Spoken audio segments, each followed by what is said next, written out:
लहान मुलांच्या आयुष्यातील सगळ्यात महत्त्वाचा टप्पा कोणता? हा सर्वांनाच प्रश्न पडतो. तर त्याचं उत्तर आहे लेखन शिकण्याची सुरुवात. आपण अनेकदा पाहतो, पालक मुलांना लगेच अक्षर लिहायला शिकवतात. पण मुलांच्या हाताची तयारी, पकड आणि हालचाली यावर आपण कमी लक्ष देतो. आणि खरं म्हणजे अक्षर लिहिण्यापूर्वीची तयारी खऱ्या अर्थाने खूप महत्त्वाची असते. यालाच आपण म्हणतो पूर्व लेखन कौशल्य. आज आपण या व्हिडिओमध्ये हेच पाहणार आहोत. लहान मुलांच्या लेखनाची पहिली पायरी काय असते, ती का महत्त्वाची आहे आणि सोप्या आणि मजेदार ॲक्टिव्हिटीमधून मुलांना ती कशी शिकवायची. नमस्कार मैत्रिणींनो, मी ज्योती. स्वागत आहे तुमचं माझ्या यूट्यूब चॅनलवरती. तर चला आपण सुरुवात करूया.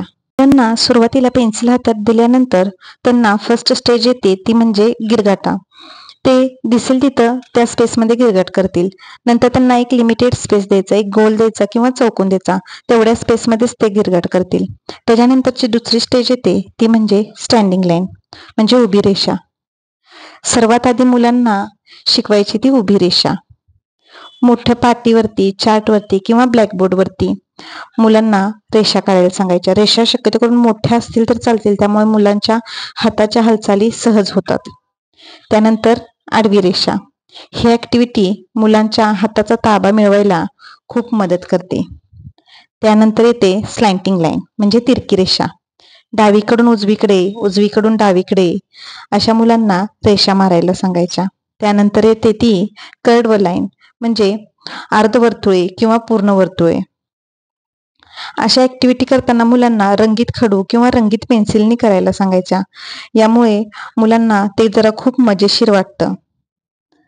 आणि हे सर्व करताना मुलांना ह्या गोष्टी म्हणत म्हणत करायला सांगायच्या, ज्यामुळे मुलांचे हात, डोळे, कान ह्या सर्व गोष्टी ॲक्टिव्ह राहतील. जर मुलं म्हणत नसतील तर आपण पालक म्हणून आपण स्वतः मोठ्यांनी म्हणलं पाहिजे, जेणेकरून ह्या गोष्टी मुलांच्या कानावरती पडतील. हे सर्व बेसिक स्ट्रोक काढण्यासाठी मुलांचा हात मजबूत करणं आवश्यक आहे. यासाठी काही काही ॲक्टिव्हिटी आहेत. मुलांना मातीत किंवा क्लेमध्ये खेळायला पाहिजे, त्यांना गोळ्या बनवायला लावायला पाहिजे किंवा चपातीची कणिक करून त्याचे गोळे बनवायला पाहिजे. पेपर फाडणे, चिटकवणे ह्यासारख्या ॲक्टिव्हिटी करायला पाहिजेत. आपण फरशीवरती एखादी उभी रेष मारून त्याच्यावरून मुलांना चालायला लावायला पाहिजे किंवा पळायला लावायला पाहिजे. उभी रेष, आडवी रेष अशा पद्धतीने सर्व बेसिक स्ट्रोक काढले पाहिजे, जेणेकरून ते मुलांना ओळखले जातील. आणि मी इथं चित्रात दाखवल्याप्रमाणे अशा स्केच पेननी मुलांना वेगवेगळे शेप काढून त्यांना उभ्या लाईनमध्ये, आडव्या लाईनमध्ये ते जोडायला लावायला पाहिजेत. सुरुवातीला ह्या सगळ्या ॲक्टिव्हिटी मोठ्या मोठ्या लाईननीच करायला पाहिजेत.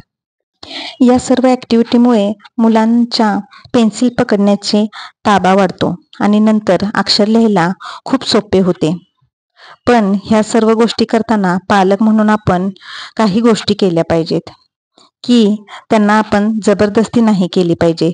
ह्या सर्व गोष्टी आपण त्यांना हसत खेळत शिकवायला पाहिजेत. आणि ह्या सर्व गोष्टींसाठी रोज फक्त 5 ते 10 मिनिटं सराव करून घेणं पुरेशी आहे. आणि हे सर्व करताना आपण त्यांचं कौतुक करायला पाहिजे. वा, छान केलेस तू, you are a good boy, असं आपण त्यांना म्हणायला पाहिजे. तर मैत्रिणींनो, आज आपण जाणून घेतलं लहान मुलांसाठी लेखनाची पहिली पायरी किती महत्त्वाची आहे आणि ती मुलांकडून कशी करून घ्यावी. लेखन हा एक सुंदर प्रवास आहे. त्याची सुरुवात नेहमी आनंदाने, खेळत खेळत झाली पाहिजे. जर मैत्रिणी तुम्हाला हा व्हिडिओ आवडला असेल तर लाईक, शेअर आणि सबस्क्राईब करा. धन्यवाद.